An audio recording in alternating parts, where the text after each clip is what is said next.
তোমরা তো সবাই জানো কী কী ফোড়ন দিতে হয়। জিরা, শুকনো লঙ্কা, তেজপাতা, পেঁয়াজ, রসুন, দারচিনি, এলাচ, লং সব কিছু দিয়েছি।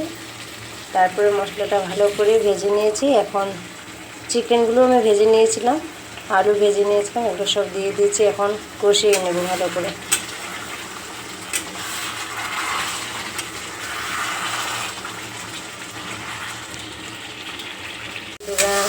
আজকে আমি রান্না করছি চিকেন কষা। চিকেনগুলো ভেজে নিয়েছি, আলু ভেজে নিয়েছি, পরে মশলাতে দিয়ে দিব। তো বন্ধুরা, আমি আজকে বানালাম চিকেন কষা। বানালাম না, বানিয়েছি। কে কে চিকেন কষা আমাদের গোটা রসুন ভালোবাসো? ওটা কেমন হয়েছে বন্ধুরা বলবে অবশ্যই, ভালো হয়েছে কিনা।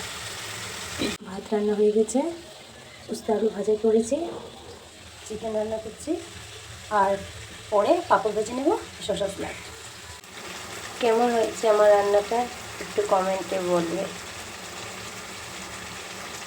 কে কে চিকেন কষার মধ্যে রসুন দাও ভালো লাগে